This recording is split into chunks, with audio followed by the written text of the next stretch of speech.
오늘 저와 함께 공부할 시는요, 신경림의 수유나무에 대하여입니다. 이 시는요, 2020학년도 6월 고2 학평에 나온 문제고요. 자, 보시면요, 이제 신경림 하면은 되게 익숙하실 거예요. 근데 수유나무에 대하여란 시는 조금 새로울 수 있을 것 같아요. 먼저 신경림 시는요, 가장 유명한 작품이 바로 농무죠. 농무는 제가 또 강의를 이미 했고요. 그 다음에 신경림의 동해바다 후포에서도 유명합니다. 그 다음에 또 교과서에서는 산에 대하여, 이 시들 중에서 가장 신경림의 색깔을 잘 보여주는 시가 바로 농무라고 생각을 합니다. 신경림 같은 경우는요, 1970년대 이제 대표적인 민중 시인입니다. 이 민중 시인이라고 했을 때 이 민중이 뭘 뜻하냐면요, 한국의 현대사를 배운 학생들은 알겠지만 이때는 독재 정권의 시기였어요. 그래서 이 민중 시인들이 무엇을 노래했냐면 노동자나 농민 같은 민중들의 구체적인 생활상을 좀 사실적으로 얘기를 하고, 특히 신경림 시인 같은 경우는 뭐 농촌 사회의 구조적인 모순 이런 것들을 얘기를 합니다. 근데 이 민중 시인들은 이런 민중들을 위한 시를 쓰고요. 또 이것을 어떻게 시를 통해서 행동으로 독자들이 옮기길 바랬습니다. 그래서 뭐냐면 적극적인 투쟁의 성격을 가집니다. 이런 것들이 그 당시 시대 현실을 잘 보여주면서 뭔가 민중의 그런 아픔 이런 것들을 많이 보여줍니다. 이런 대표적인 시인들이 바로 김지아가 또 있고요. 또 정희성이 있습니다. 그래서 여러분들이 이 당시 1970년대 민중시인 하면 신경림, 김지아, 정희성 정도는 알아두시면 좋을 것 같아요. 이 수유나무에 대하여를 제가 읽었을 때 좀 이런 생각이 들었어요. 어찌됐든 간에 신경림은 이게 민중시니까 뭔가 어떤 민중들의 고통과 아픔, 그리고 이것을 인내하자 이런 의도로 썼겠지만 이 민중시의 또 매력이 뭐냐면, 제가 예전에 이성부의 봄을 강의할 때도 얘기를 했는데, 이런 사회적인 맥락이나 의도 없이 개인적인 의미로도 충분히 가치가 있다는 거예요. 그래서 내가 개인적으로 힘든 일, 그 다음에 고통스러운 일, 이런 것들을 겪고 있을 때 개인이 느끼는 고난과 고통 또한 이렇게 시를 읽으면서 치유되는 그런 감정이 생기는 것 같습니다. 그래서 수유나무에 대하여는 내 상황이 좀 힘들고 그럴 때 여러분들이 읽어도 좋은 시인 것 같아요. 이 제목에서 역시 중요한 시적 대상을 미리 얘기를 해주고 있습니다. 바로 수유나무입니다.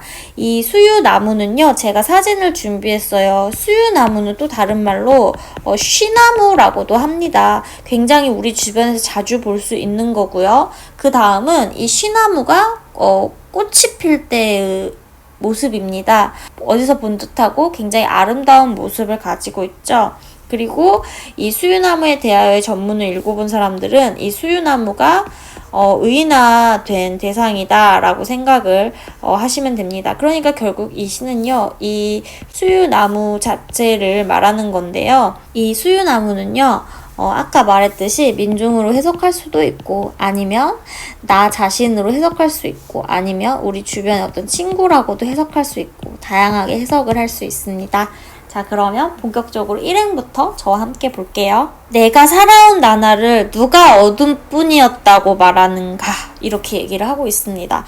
뭔가 민중시 계열은 좀 세요, 워딩이. 그래서 서리로 물어보고 있는데요. 이 서리법이 굉장히 강조를 많이 합니다. 그래서 내가 살아온 나날, 이거는 수유나무를 얘기하는 거예요. 수유나무, 너가 살아온 그 나날이란 거 어떤 생애를 얘기하겠죠.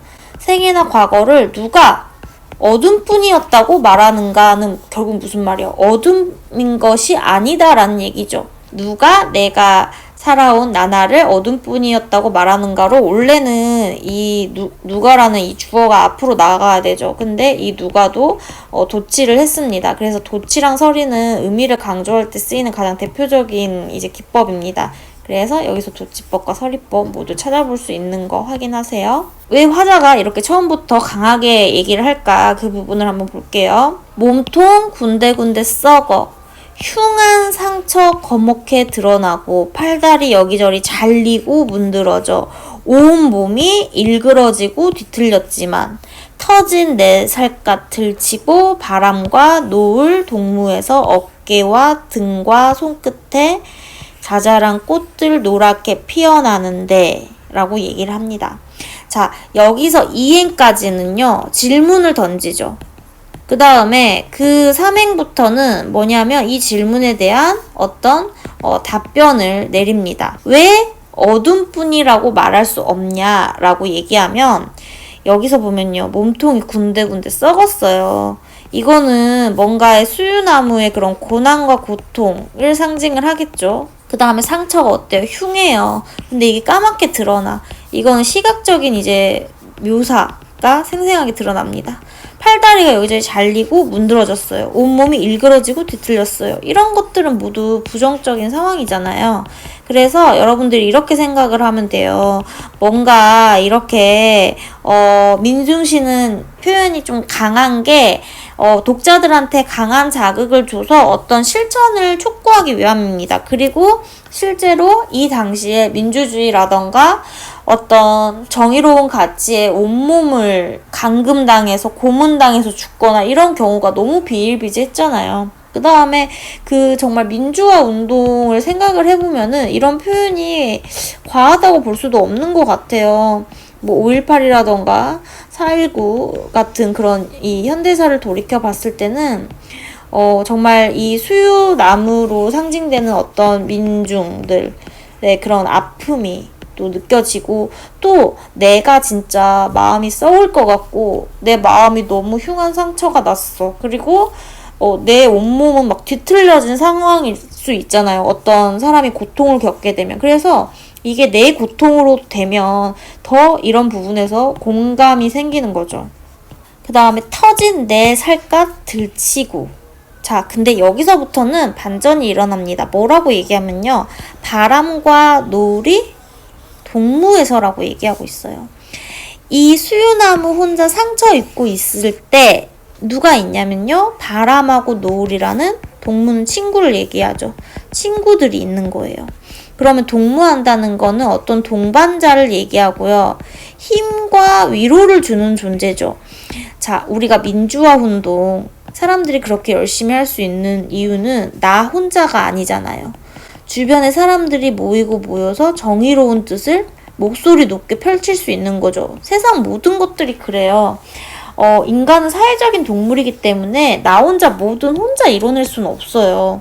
그래서 혁명이라던가 어떤 정의로운 가치는 함께 추구를 해야 되죠. 우리가 지금 배우는 이런 시도요, 시인들이 잘나서 이렇게 시를 쓴 게 아니라 이 시를 독자들이 읽길 바라는 거죠. 우리는 함께하는 존재이기 때문에. 그래서 여러분이 또 이것을 이렇게 받아들일 수도 있고요. 또 개인적인 의미로는 내가 아무리 힘들고 지쳐도 뭐 나의 가족이라던가 정말 친구라던가 어떤 연인과 같은 그런 주변의 사람들한테 좋은 에너지를 받으면 내가 또 긍정적으로 변할 수 있잖아요. 그래서 고난을 겪더라도 그게 결국 의미가 없는 건 아닌 거죠. 자, 어깨와 등과 손끝에라고 이렇게 신체를 통해서 이제 마치 수유나무가 사람인 것처럼 얘기합니다. 그 다음에 자잘한 꽃들 어떻게 노랗게 피어나는데 라고 해서 노란색의 무엇? 색채 이미지, 색채어가 이렇게 쓰이고 있죠. 자, 그 다음에 보세요. 비록 꽃향기 온 들판을 덮거나 산을 넘고 바다를 건너지는 못해도 라고 얘기를 하고 있는데요. 이 꽃향기는 역시 또 이제 후각적 심상인데요. 이 수유나무 자체는 나무 한 그루예요. 어떻게 보면 힘없는 민중이라고 볼 수 있죠. 여기서 만약에 내가 꽃을 피워낸다고 해서 이게 막 당장 어떻게 세상을 바꾸지는 못해. 그거를 이렇게 자연물을 통해서 묘사를 합니다. 온 들판을 덮거나 산을 넘고 바다를 건너지를 못해도. 이 산과 바다 같은 경우는 이런 나무 한 그루보다 훨씬 큰 존재잖아요. 그래도 노란 꽃잎 풀 속에 떨어지면이라고 가정을 하고 있습니다. 옛 얘기보다 더 애달픈 초저녁의 풀벌레의 노랫소리가 되겠지라고 얘기하고 있는데요. 여러분들이 이렇게 생각을 하면 됩니다. 우리가 지금 이루어진 그런 민주주의 이런 것들이 하루아침에 일어난 게 아니에요. 역사를 좋아하는 친구들은 알겠지만 뭔가 개인의 한 노력 하나하나가 모여서 뭔가 진보적인 현대적인 제도나 어떤 사회 간습 같은 거를 개선을 한 건데요. 역시 그것도 지금 현재 진행형이죠. 그래서 이렇게 꽃을 피워내는 행위가 크게 뭔가를 할 수 없지만 이 꽃잎이 풀 속에 떨어진다면 애달픈 풀벌레의 노랫소리라는 어떤 이런 청각적 심상을 말해주는데요. 이런 거는 또 뭘 같이 상징하냐면 민중가요를 또 상기시키기도 합니다. 그래서 나의 어떤 작은 하나의 그런 것들이 풀벌레의 노랫소리라면 또 다른 자연물이잖아요. 그러니까 긍정적인 의미들이 이렇게 전이가 되는 거죠. 그 다음에 이 의미는 나중에는 더 커지고 지금까지 이런 우리나라의 그런 어떤 근대화, 현대화를 이뤄낸 거죠. 그리고 이것도 마찬가지예요.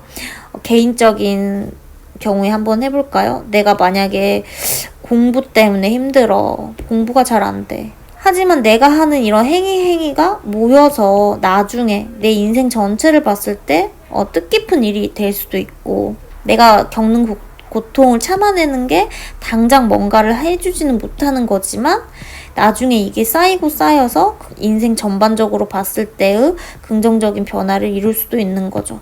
그래서 여러분들이 이런 거는 뭔가 긍정적인 어떤 미래를 도래하는 그런 것을 생각을 할 수 있습니다.